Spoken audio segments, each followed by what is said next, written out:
Gazette du Togo, une vision sur l'actualité togolaise et sur le monde. Mohamed Loum, bonjour. Bonjour. Qu'est-ce que vous avez à dire à ces milliers de Togolais qui attendaient que vous sortiez pour que la vérité puisse éclater au grand jour? J'aimerais tout d'abord remercier l'ensemble du peuple togolais, la nation toute entière, là où se trouve chaque fils et fils de ce pays. Les mots me manquent, je ne sais pas quoi dire. C'est une immense joie pour moi que je n'entendais pas qu'un jour je puisse revenir aujourd'hui dans le monde des vivants. Parce que toute cette affaire obscure que j'ai endurée pendant 5 ans est une longue histoire. Mais j'aimerais prendre le peuple togolais à témoin, le dire tout au fond du cœur, à toutes personnes qui ont participé, de près ou de loin, à notre libération, depuis que cette lutte a commencé. J'aimerais lancer un coup de regard au collectif Sauvons le Togo, dans l'époque où cette affaire a fait l'un des plus grands honneurs du bruit de l'histoire de notre pays et qui continue encore de le faire. C'est pas si facile pour nous, mais j'aimerais demander à l'ensemble de ces hommes politiques d'aujourd'hui, qui sont de la coalition des 14 partis politiques, je les dis personnellement merci. Au nom du chef de file de l'opposition, je veux parler de M. Jean-Pierre Fabre, de ce combat immense qu'il a commencé depuis un bon bout de temps, qui n'a jamais cessé ni de près, ni de loin, ni de ses actes politiques.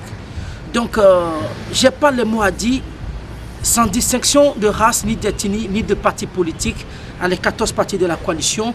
Et dans toute société, il doit en avoir un chef. Aujourd'hui, c'est le chef, c'est M. Fabre. Donc, que nous ne voulons pas, nous ne sommes pas là pour faire la une à un individu, à une personne plutôt, je mesure mes mots. Mais aujourd'hui, M. Fabre, c'est le chef de file de l'opposition togolaise. Et voir ces conditions auxquelles nous avons traversé jusqu'à présent, sur le plan alimentaire, sur le plan médical, dans tous les sens, M. Fabre n'a jamais cessé. Nous étions comme ses propres fils nés de son sang, qu'il a eu l'opportunité de nous participer, accompagné de ses frères et sœurs politiques. Et j'aimerais lancer un regard à Madame l'honorable Brigitte Améganvi, à son frère Améganvi, à M. Yip Dupuis, je pense bien. Je ne sais pas quoi dire. Je vous dis tout simplement merci pour tous vos actes. Les mots me manquent, mais je vous dis merci, la lutte est en avant. Est-ce que vous pouvez nous parler de votre vie carcérale depuis Lomé jusqu'à votre transfèrement à Kara? Vous savez, ma vie carcérale, telle comme je peux vous le dire, depuis le 18 janvier 2013 au 21 février 2018 qu'on a eu notre liberté.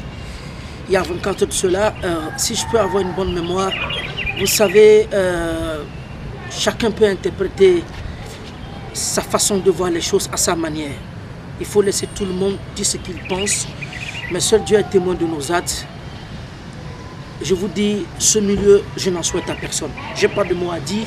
Ce milieu, moi, Mohamed Loum, même ceux, je le dis bien, même ceux que je ne cherche pas à voir dans ma vie. Je n'ai personne sur le cœur, mais ceux que je ne cherche pas à voir dans ma vie, je ne souhaite pas eux qui se retrouvent derrière ce barreau. Parce qu'on peut prévoir là le devenir, mais non l'avenir. Parce que le devenir, chacun peut le prévenir à sa façon, à sa manière. Mais l'avenir, personne ne le sait. Donc je rends grâce à Dieu, tout d'abord là, je lui rends grâce à Dieu pour toutes choses, ce qu'il a pu faire pour moi jusqu'à présent. Ce monde carcéral que j'ai vécu, peuple togolais, fils de la diaspora, fille de la diaspora, à vous les journalistes. Je ne vais pas citer une maison de production pour ne pas envoyer de l'amalgame dans la société. Mais ceux qui sont conscients, qui sont en responsabilité de la déontologie, de la 4e République, comme on le dit, du journaliste, j'aimerais tout au fond du cœur vous dire merci. C'est ce que je peux dire. Mais ce milieu carcéral, comme je viens de le dire, je viens de l'aborder, je ne l'accorde à personne, ni dans mes souhaits, ni de près ni de loin, je ne l'accorde à personne. La Gazette du Togo, une vision sur l'actualité togolaise et sur le monde. Rejoignez-nous sur le www.lagazettedutogo.com ou sur nos comptes Facebook, Twitter et YouTube. Pour tout contact, écrivez à contact@lagazettedutogo.com ou appelez le 92 80 88 53. La Gazette du Togo, c'est l'information en continu.